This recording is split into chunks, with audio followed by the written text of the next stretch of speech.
Bienvenidos a Cuarto de Hora, 15 minutos semanales sobre actualidad latinoamericana e internacional.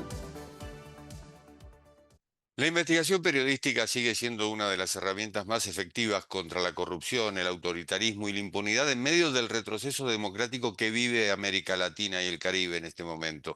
Y esa fue una de las principales conclusiones de la Conferencia Latinoamericana de Periodismo de Investigación, Colpin 2025, realizada entre el 5 y el 8 de noviembre en Buenos Aires. Esto es en alianza con el Instituto de Prensa y Sociedad, el IPIS, y el Foro de Periodismo Argentino, FOPEA, entre otras organizaciones, entre las cuales está Artículo 19 también. Participaron más de un centenar de periodistas, académicos, activistas, especialistas en libertad de expresión y derechos humanos que debatieron sobre los desafíos del oficio, arte o profesión. Nunca nos vamos a poner de acuerdo si es oficio, arte o profesión, frente a desafíos como la censura, la violencia, la desinformación. Entre ellos, entre los participantes estuvo Leopoldo Maldonado, que es director regional de Artículo 19, Oficina para México y Centroamérica. Y me quedó una frase, Leopoldo: la defensa del periodismo no es una causa gremial, sino que es una causa ciudadana. Creo que esa es la conclusión que has dejado, entre otras, por supuesto, durante este foro. Así es, Jorge, es un foro en el que confluyen, como bien lo decías, diversos actores que hoy están en plena resiliencia democrática. Es un concepto muy rimbombante, pero que es muy real en el caso de periodismo de investigación y particularmente en algunas regiones donde tienen que huir de sus países. Un periodismo bajo asedio, un periodismo muchas veces también vituperado, descalificado desde la tribuna de poder, y aún así, con todas las condiciones adversas de asfixia económica, de control político, de intento de control político, de ataques violentos incluso, el periodismo en Colpin es más vivo que nunca, ¿no? De qué es lo que nos demuestra Colpin, ¿no? 300 trabajos que se mandaron, que se postularon, excelentes los trabajos que quedaron como finalistas y los que quedaron en los tres primeros lugares dan cuenta de que a pesar de la adversidad, el derecho a saber se mantiene como un valor propio de una democracia que se niega a morir o por lo menos a ceder el espacio tan fácilmente ante las autocracias, ¿no? Hay otra palabra que utilizaste que es resistencia. Y la pregunta desde este lado del mostrador es, bueno, ¿cómo se hace para resistir frente a un trabajo que lamentablemente hoy está tan precarizado en toda la región? Es lo que día a día nos reta este contexto, precisamente. ¿Cómo vamos a trascender o cómo vamos a incluso a revertir este patrón de precarización en un contexto de acaparamiento de la publicidad por parte de las grandes tecnológicas, en donde los medios prácticamente ya publican o trabajan para ellas y ellas acaparan los réditos? Cómo hacer ante el recorte de la cooperación internacional y de la filantropía internacional, que era otra fuente importante.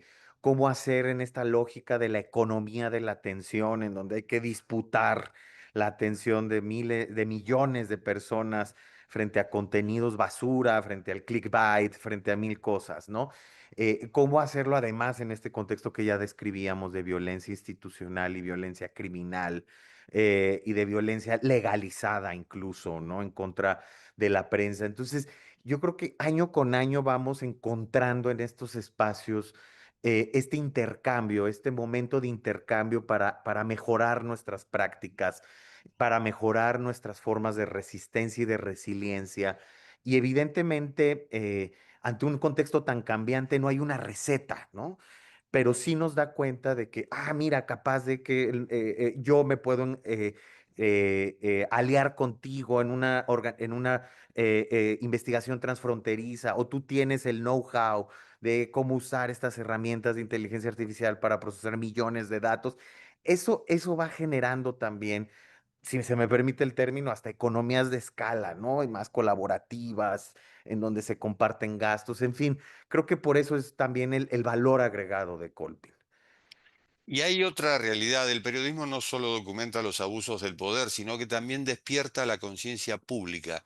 Si no hubiera periodismo, bueno, viviríamos a merced de desinformación, de fake news, de censuras y demás lacras, digamos, que lamentablemente abundan hoy día.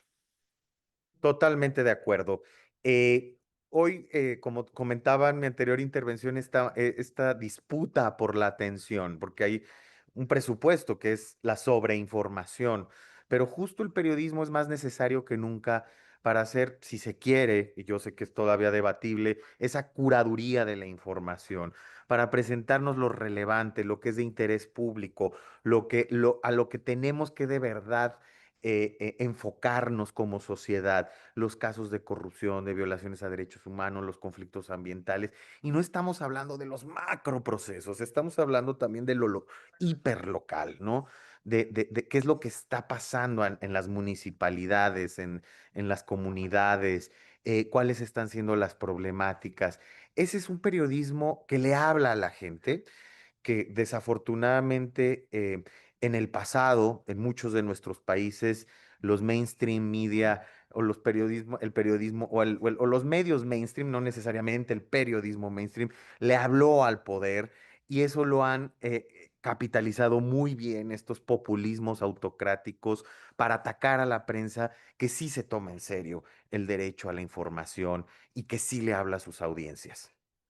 Hay nuevos mecanismos de censura que se han expandido en varios países y entre ellos, por supuesto, siempre está la amenaza verbal, la amenaza física, la violencia, inclusive en una región que no tiene una guerra declarada.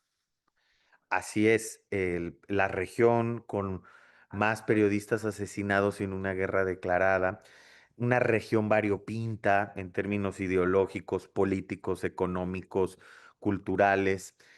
Pasamos de las extremas derechas a las extremas izquierdas, de gobiernos tecnocráticos a gobiernos populistas, todo conviviendo en un mismo momento, con estrategias, eso sí, los populismos autocráticos muy parecidas, ¿eh? A pesar de que se tiran unos con otros, de que tú eres de la ultratal o tú eres de la ultratel, al final el manual de los buenos autócratas es muy parecido. Descalificar a la prensa para preparar el terreno ante una posible escalada de represión, la utilización de herramientas legales, la utilización de herramientas de vigilancia masiva o de vigilancia selectiva, la connivencia de las autoridades, sobre todo locales, con el crimen organizado y cómo a los periodistas incómodos los llegan incluso a matar. El cierre del espacio cívico por completo en países como El Salvador, Venezuela, Nicaragua, en fin, hay una mezcla, hay un cóctel muy explosivo que evidentemente hace todavía más complejo el periodismo y a eso hay que sumarle pues que el hegemón en la región pues está también en guerra abierta contra el periodismo crítico. Se trata de Estados Unidos y eso potencia aún más, independientemente si son de izquierda o de derecha, este pensamiento populista autocrático de que hay que destruir a la prensa porque se le considera de entrada como enemiga para un proyecto político antidemocrático, Hay un dato que aportaste, que es, hablaste de El Salvador, de Nicaragua, de Venezuela, te incluyo Cuba. por Pero supuesto. hay algo que es curioso, porque Argentina y México también padecen ese tipo de arbitrariedades y son democracias, llamémosle, plenas en comparación con esos países. Así es, y te puedo decir también que en franco retroceso ante la concentración de poderes en el Ejecutivo, por lo menos en México, también mi ley ha intentado gobernar a través de decretos ejecutivos y cada vez está más cerca de lograr mayorías, o ya lo logró, de hecho, parlamentarias que permitan pasar un proyecto de corte pues más autoritario. Es muy parecido, fíjate, porque en México se logró una sobremayoría, una supermayoría artificial ganada en los tribunales y no en las urnas por parte del oficialismo. Eso ha modificado por completo la Constitución Eso ha modificado la relación entre poderes y prácticamente ha inhabilitado los contrapesos institucionales. Y eso pone todavía más foco en la sociedad civil organizada y en el periodismo como pues únicos reductos de resistencia que de ninguna manera se van a comparar con los controles horizontales que se requieren desde los poderes judiciales, los institutos de transparencia. Entonces, esta es una pelea del David contra el Goliat. Y evidentemente por eso se necesita mayor trabajo colaborativo regional, transfronterizo, más estratégico, más puntual. Y no se viene de verdad buenos tiempos, pero precisamente por eso pues hay que acometerlo si es que queremos que el periodismo siga vivo. ¿Cuánto impacta en México y sobre todo en el periodismo la elección de jueces a través del voto popular? Ha tenido un impacto que seguimos sin poder medir en toda su dimensión. De entrada ya estamos viendo resoluciones absurdas de jueces que no tienen la más mínima experiencia. Estamos viendo la persecución y castigo de jueces de carrera que se quedaron en el Poder Judicial y levantaron la voz contra este atropello. Estamos viendo un control político de la máxima corte, de la Suprema Corte por parte del oficialismo, en donde evidentemente los temas más espinosos para el Poder Ejecutivo no van a ser, no lo van a contradecir, vaya. Estamos viendo también en paralelo retrocesos legislativos que ante la falta de mayoría, de minorías, de minorías mínimas, perdón la redundancia, para someterlos a control constitucional y ante la falta de un sistema ombudsperson independiente en México, ese ya lo capturaron desde hace muchos años, no se pueden impugnar y no se pueden llevar ante la Suprema Corte. Por lo menos a retar a esta nueva Suprema Corte a ver temas como las nuevas leyes de vigilancia masiva, los retrocesos en materia de libertad de expresión en sede legislativa. Nada de eso se está impugnando, lo estamos haciendo por la vía del amparo, pero otra vez es una pelea del David contra el Goliat y es testimonial y nuestra esperanza es que esto lo podamos seguir registrando en la medida en que haya mejores condiciones, podamos revertirlo también. Leopoldo, ¿esto al periodista promedio, digamos, le afecta con autocensura, por ejemplo? Por supuesto, hay un elemento muy importante ahí, Jorge, que es que como nunca hemos visto un incremento exponencial, por ejemplo, en el acoso judicial en México. El año que más casos registró artículo 19 fue el 2021 con 40. Bueno, en los primeros 7 meses de 2025 ya llevábamos 51 casos. Esto nos habla de que en México no solo no se revierte la violencia, desafortunadamente somos de los países más letales para el ejercicio periodístico. Hay que agregarle que en 2018 se impuso una nueva estrategia de comunicación política con AMLO, que de hecho es replicada o es utilizada por los autócratas en todo el mundo, que es la descalificación de la prensa, nada más que aquí era permanente y diaria, porque recordemos que tenía una conferencia matutina de lunes a viernes, y ahora hay que sumarle el acoso judicial. Todos estos elementos, sumados por capas, generan un efecto inhibidor y sí está provocando autocensura. Porque a eso hay que sumarle además las milicias digitales, que muy presumiblemente son pagadas con presupuesto público y que evidentemente también generan violencia digital, sobre todo contra mujeres periodistas. El periodista promedio siempre ha gozado de un estatus social alto. ¿Por qué? Porque interactúa con poderes, pero al mismo tiempo tiene un estatus económico medio o bajo.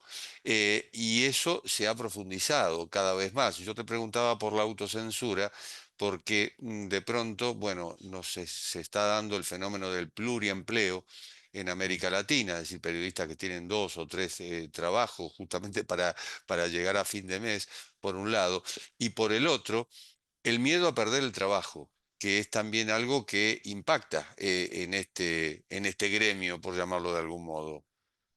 Así es,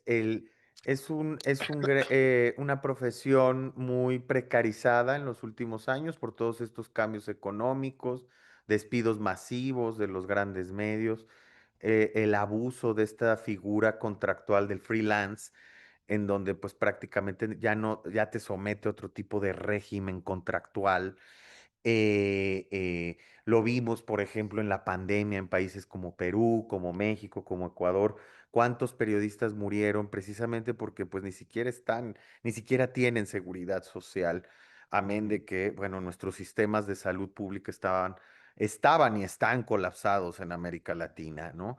Entonces, evidentemente, sí hay un elemento ahí que no permite un elemento, una condición, mejor dicho, que no permite realizar un periodismo serio, dedicarle algo más de fondo. Y si a eso sumamos esta tendencia a la influerización del periodismo y a convertirlo en un mecanismo frívolo de información, evidentemente todavía los pone a competir con esto que son ahora los creadores de contenidos, lo cual hace todavía más difícil la labor, ¿no? Ojalá que vengan tiempos mejores, Leopoldo. Muchísimas gracias por este ratito con nosotros. Al contrario, Jorge, muchas gracias a ustedes. Y esto ha sido Cuarto de Hora, el programa de Cadal TV que se retransmite por el canal E de Buenos Aires. Nos reencontramos en la próxima. Chao. Gracias por escuchar Cuarto de Hora, 15 minutos semanales de actualidad latinoamericana e internacional.